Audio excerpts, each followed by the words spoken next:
Ang una po nating question, babasahin ko lang po, no? Sir, tanong lang po sana ako. Paano po kung kukuha ako ng co-borrower? Mailalagay din po ba ang pangalan niya sa titulo ng bahay ko kahit totally co-borrower lang siya at ako naman ang fully na magbayad? Kapag sa mga co-borrower, kung hindi po natin ito kamag-anak, typically po nilalagay po talaga ang pangalan, no, ng principal sa co-borrower kung hindi po kayo totally magkamag-anak. Yun po kasi ang policy po doon, no, sa pagiging co-borrower. In fact, may mga developer, magkakaiba rin po ng policy. No? May developer na regardless kung magkamag-anak or hindi, nilalagay po as co-borrower yung pareho, no, sa title, no. Principal and co-borrower, nakalagay po sa title. So may mga ganun pong developer, no. Bagamat mayroon din namang developer na kapag immediate family member, pwedeng hindi na ilagay. May mga ganun pong scenario. Kumbaga parang sa title, ikaw mismo na principal ang nakalagay, pero sila naka-note lang na sila ay co-borrower. May ganun po. Pero sa po natin, no, sa experience po natin, kapag po hindi magkamag-anak, magkasama po talaga as co-borrower. Kasi po yun, security din po kasi yun ng Pag-ibig or bangko na in the event na halimbawa yung isa po ay let's say nawala o sakop po ng insurance, yung 50% hindi po na-extinguish ang loan, ang housing loan. So kumbaga yung portion lang ng principal. In fact, ang assumption din kasi ng Pag-ibig or bangko kapag co-borrower, co-ownership din. So yun po yung assumption nila. Bagamat typically ginagamit lang talaga natin ito para ma-qualify. May mga ganon. So, kumbaga nakiusap ka lang, o sige gamitin ko muna yung yung source of income mo para ma-qualify lang ako. May mga ganon. And then internal agreement na lang sa both parties. No? So ganon po yan. Pangalawa pong question. Hello sir, advisable po ba na i-full 30 years ang housing loan?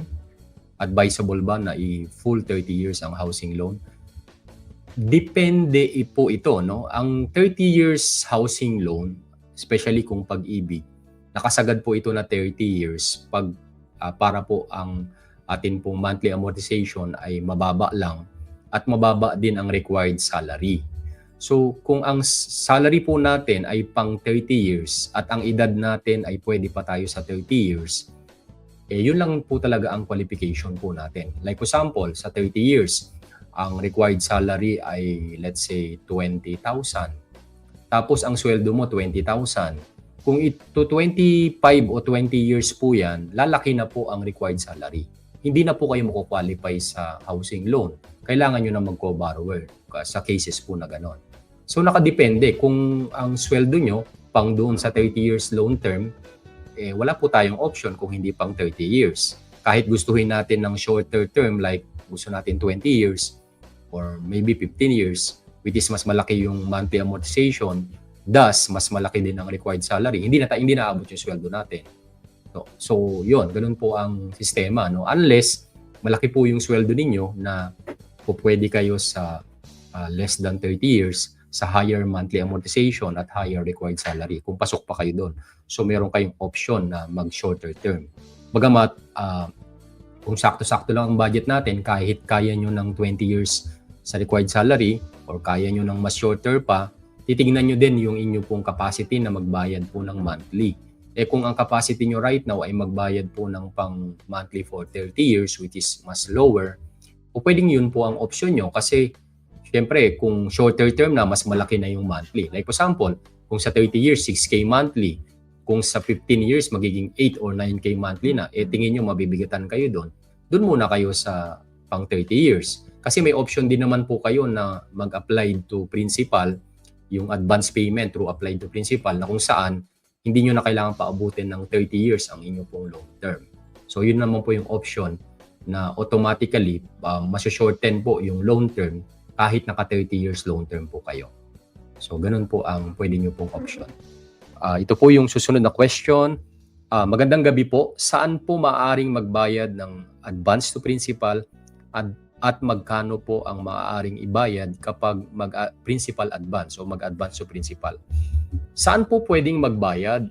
Suggested po syempre sa mga pag-ibig branches, pag-ibig offices na kung saan po ay sasabihin nyo po doon na mag-a-apply to principal po kayo. So, ang gagawin nyo lang po, syempre dapat mabayaran nyo muna yung regular na monthly amortization po ninyo, and then saka po kayo mag-a-apply to principal. So ang next question po, magkano ang pwede nyong bayaran? Ang nakalagay po sa rules ng pag-ibig po na ang kailangan po nating bayaran kapag apply to principal ay equal or more than sa equivalent ng monthly amortization. So ibig sabihin, kung halimbawa ang monthly amortization po ninyo ay 8K monthly amortization, ang pwede nyo pong i-apply to principal ay 8K or more. 8K or more. So dapat equivalent or more than sa monthly amortization po ninyo. Hindi po dapat bababa. So saan pwede magbayad? Mas suggested po kapag mga pag-ibig offices or pag-ibig branches. Or pwede nyo ring gamitin po yung virtual pag-ibig. Ako po, nag-try po ako dati sa virtual pag-ibig. So gumagana naman po siya, may monitoring lang po ako na Excel, kaya alam ko na na-credit naman yung apply to principal para doon. Pang-apat na questions na po tayo. Okay. So paano po kung walang hulog sa pag-ibig, gusto ko hulugan na sa voluntary, o kaya gusto ko mag-lump sum payment para makakuha ako ng housing loan? Pwede po ba yon at papaano? Kung wala kayong hulog sa pag-ibig, una ko kasing question po dyan, ano po kayang nature ng trabaho po ninyo? Kayo po ba ay locally employed, OFW, or self-employed, or with business? Kapag po OFW, unahin po natin kapag OFW, no? Okay lang ba na hindi pa kayo member kapag OFW?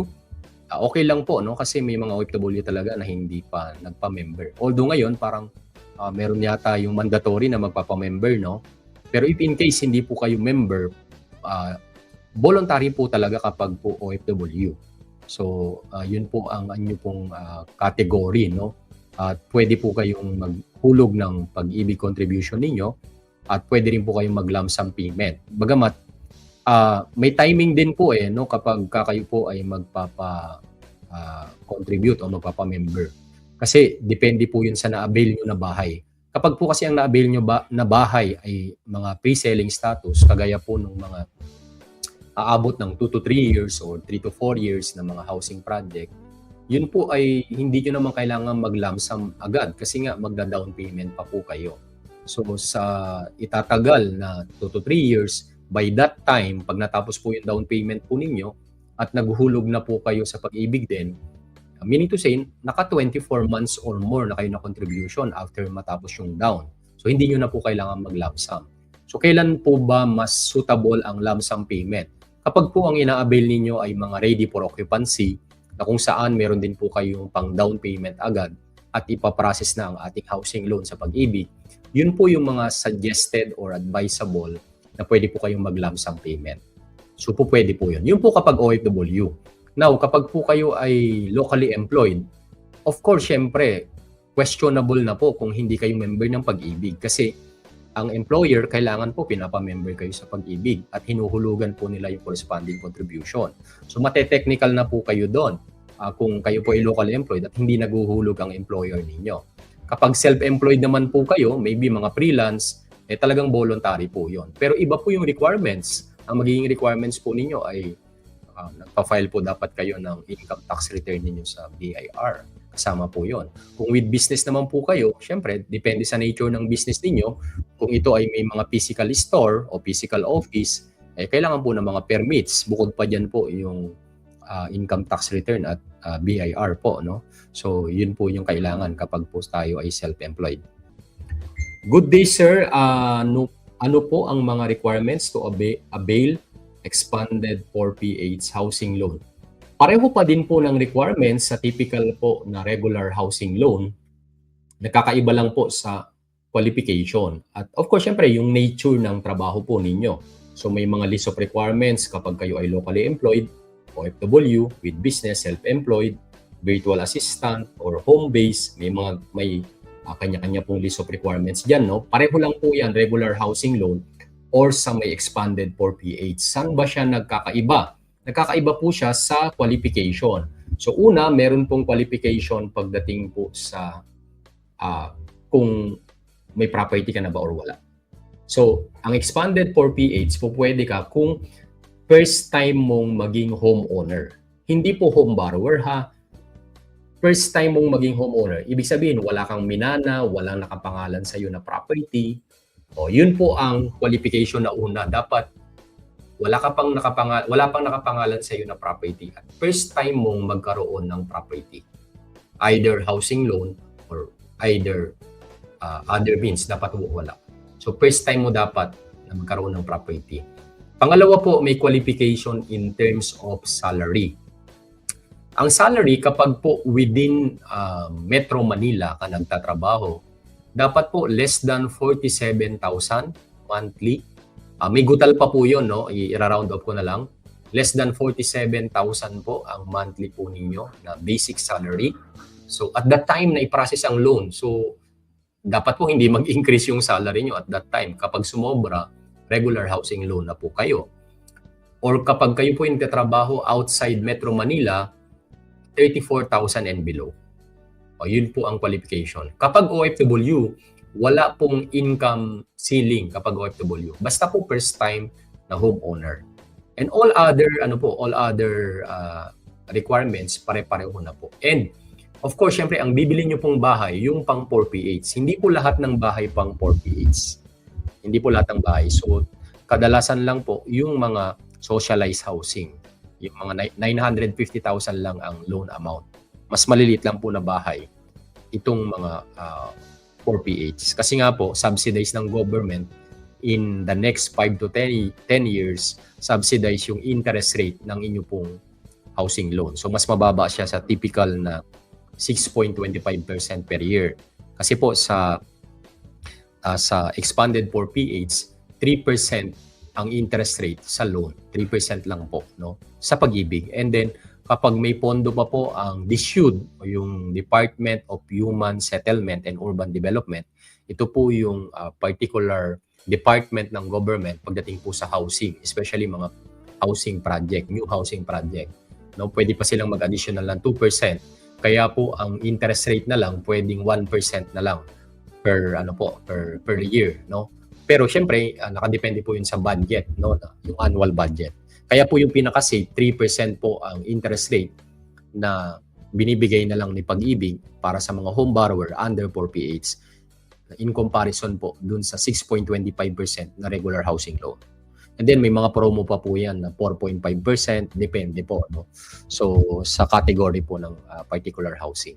So ganun po ang typical po natin na rule pagdating po sa atin pong expanded 4PH. Si Mark Vasquez, boss, paano po yung advance payment to principal? Meron po ba need ipasa sa Pag-ibig para pumasok yung advance to principal? Wala naman na. Wala, Mark. Pupunta ka lang doon, sasabihin mo lang yung bayad mo ay applied to principal. Of course, syempre dapat updated yung payment mo ng monthly amortization. Or better din, mag-register ka sa Virtual Pag-ibig. Tapos sa Virtual Pag-ibig, doon ka mag-pay. Meron ng payment doon sa Virtual Pag-ibig. Anyway, kahit hindi po applied to principal, lahat po ng may housing loan, mag-register po kayo sa Virtual Pag-ibig para nakikita nyo po yung monthly due ninyo, para nakikita nyo rin po yung kung nag-clear na ba yung mga payment po ninyo. Especially yung mga kababayan po natin na OFW na hindi nila alam kung nag-clear na ba yung binayad nila. Especially kung halimbawa yung mga billing statement of account, hindi sa inyo na i-email sa representative po ninyo. Kailangan po makita po ninyo, no? So, Virtual Pag-ibig po, yun po ang inyo pong kailangan na mag-register. Pero kung may time kayo, kaya nyo pong pumunta sa, let's say, sa Pag-ibig, sa branches po, no, or offices, pwede po kayo nang magbayad. At sabihin nyo lang po, apply to principal, make sure lang na equal or more doon sa inyo pong monthly amortization. So, yun po yung gagawin niya. Mr. Ralph, kailan po ipaprocess ang loan sa Pag-ibig? Tapos na po ang equity. Kailan pinaprocess ang housing loan sa Pag-ibig? Tapos na ang equity. Alam po ninyo, ang pag-process ng housing loan, hindi po yan automatic after equity. Meron po yung mga certain criteria or considerations bago po i-process ang ating housing loan. Number one, syempre equity, no? Pangalawa, dapat po nakatayo yung bahay. Kasi kahit fully paid ka na sa equity, hindi pa nakatayo yung bahay, hindi pa constructed yung bahay, hindi po talaga ipaprocess yan sa pag-ibig, no? Pangatlo, may mga documentations po yan sa title. So diyan po nagtatagal, no? Inaayos kasi ng developer yan, yung title niya, individual title yan. Maraming pagdadaanan yan, munisipyo, sa BIR, for taxes, and then sa Registry of Deeds. O yun po yun. Pangatlo po yun. Isa pa po dyan yung linya ng kuryente at tubig. Kasi syempre, paano naman makakalipat ka kung walang linya ng tubig at kuryente doon? Kahit gawa na yung bahay mo, kung hindi ka naman, wala ka naman kuryente at tubig, o, di ba? So, medyo mahirap, no? Pero yung iba, ang ginagawa nila, tinatap muna doon sa pwede nilang pagtapan, no? May mga ganun pong cases. And, of course, syempre, later on, pagko-complyin kayo ng requirements. Kaya nga papansinin po ninyo, no? May mga housing development, nakatayo na yung bahay, no? Tapos fully paid na equity yung buyer pero hindi pa rin pinaprocess. Kasi pupwedeng doon sa title ang hinihintay or doon sa mga pagkakabit ng kuryente, linya ng kuryente at tubig ang hinihintay. Sir, kapag natapos ko ng amortization sa pag-ibig, saka ba makukuha ang papeles ng unit ko? What do you mean? Title? O, kapag fully paid na po yung property, yun, makukuha nyo po yung title po ninyo. Although, pwede kayong mag-request ng copy ng title, nakapangalan pa lang yan sa developer or pag-ibig, pwede po kayong mag-request. Although, mga 3 years from loan takeout, tinatransfer na sa name ng home buyer, basta po good payer. Tapos, ang original lang, hawak lang ni pag-ibig kasi nga naka-loan pa po yan. Sino po magbayad ng tax kapag natapos ko na ang bayad kay pag-ibig? Kahit hindi mo pa tapos ang bayad ng pag-ibig, nagbabayad ka na dapat ng amilyar, yung real property tax. Sa munisipyo yon. So, tayo po ang nagbabayad na dapat. Although sa EPEC, parang first 2 to 3 years, ang EPEC pa yung nagbabayad ng amilyar. Pero after that, kayo na po yung nagbabayad ng real property tax sa yung amilyar. At forever na yon. Kapag may property tayo, forever na nating binabayaran yung amilyar. Every year na. No?